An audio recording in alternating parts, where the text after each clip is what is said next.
Hello everyone! Ang group namin ay mag-share tungkol sa nature and composition of soil.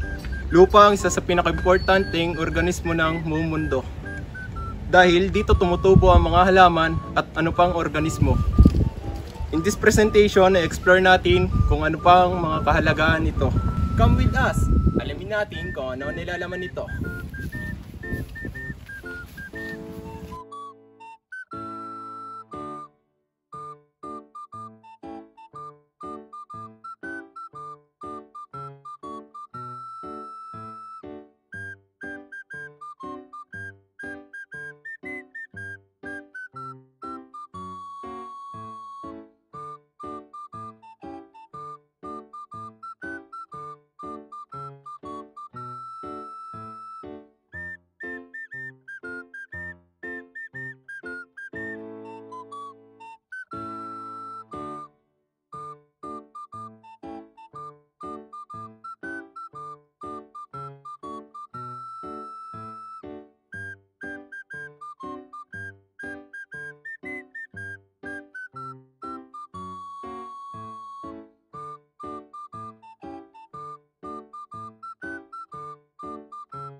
Ang mga nilalaman ng lupa ay meron itong organic components at organic matter at paano naaayos o nalilinis ang mga nasisirang lupa sa pamamagitan ng soil remediation. Sana po ay matutunan kayo. We go through each part. Tara na! Kuya Kurt, ano naman ang ibig sabihin ng nature of soil?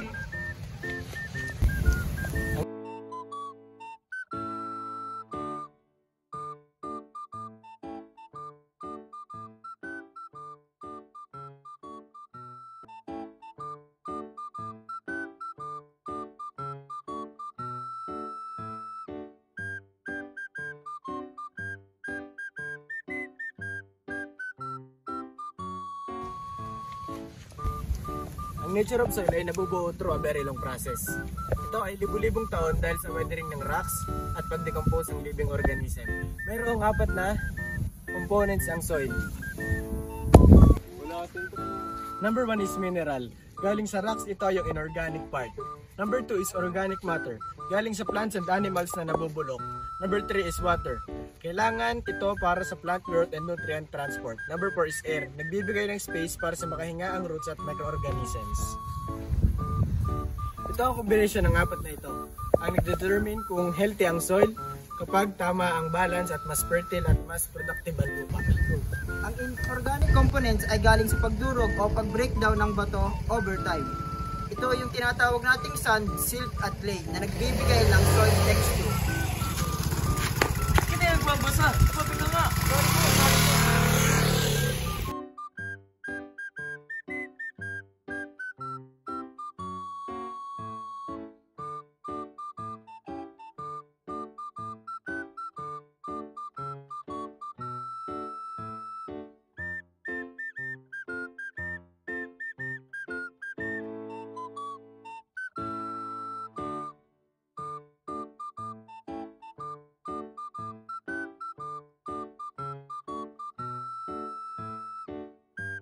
Sand. Largest particles, mabilis ang drainage, sustainable sa plants na ayaw ang sobrang basa. Silt.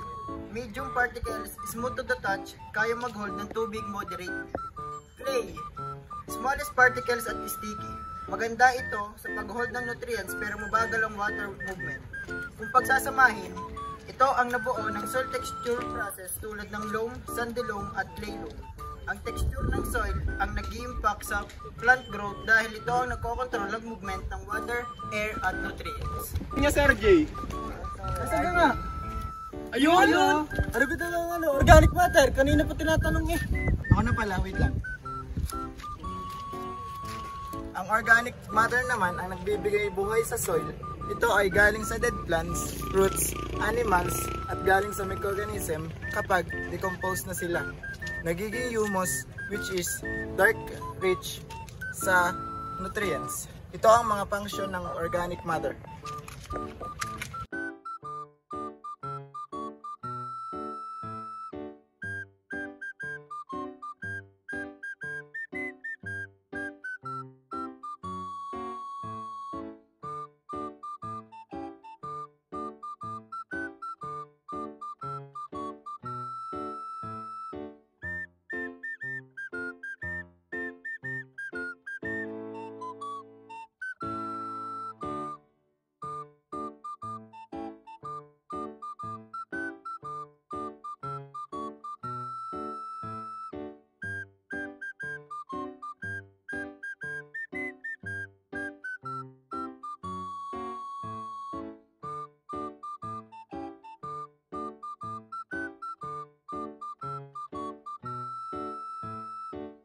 Ito ang mga function ng organic matter. Nagpapaganda ng soil structure, nagpapataas ng water holding capacity, nagbibigay ng nutrients tulad ng nitrogen, phosphorus at sulfur.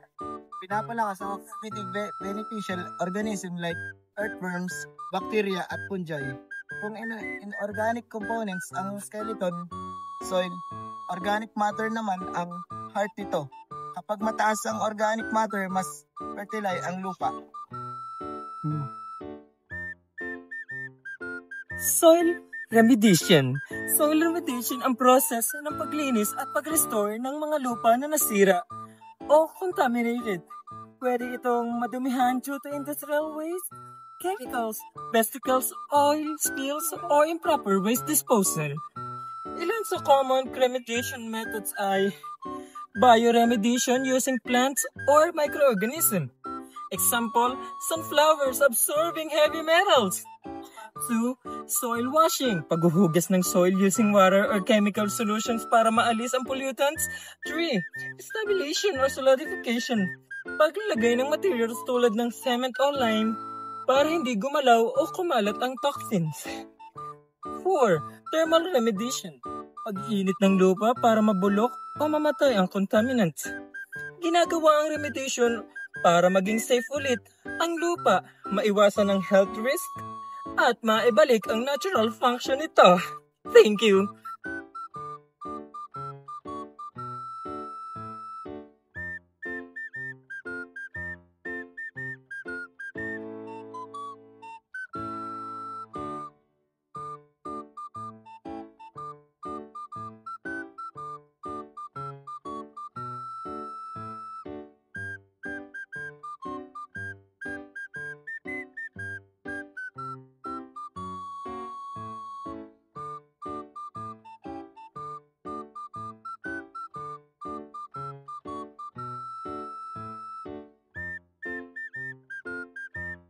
Importance of soil composition. Balanced soil composition is very important. Ang mineral ay nagbibigay ng structure habang organic matter naman ay nagbibigay ng nutrients to improve water retention.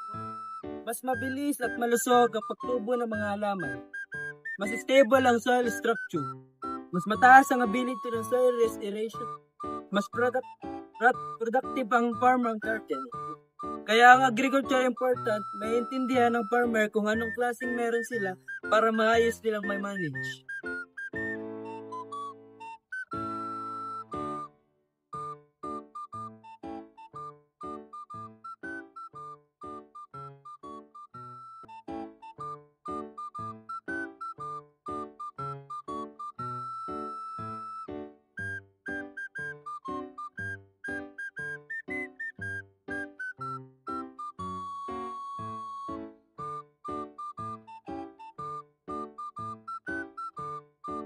So in summary, soil is made of inorganic minerals and organic matter, plus air and water.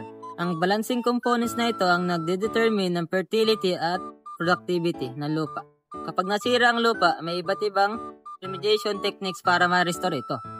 understanding soil composition, help us protect the environment, support agriculture, and promote sustainable land use.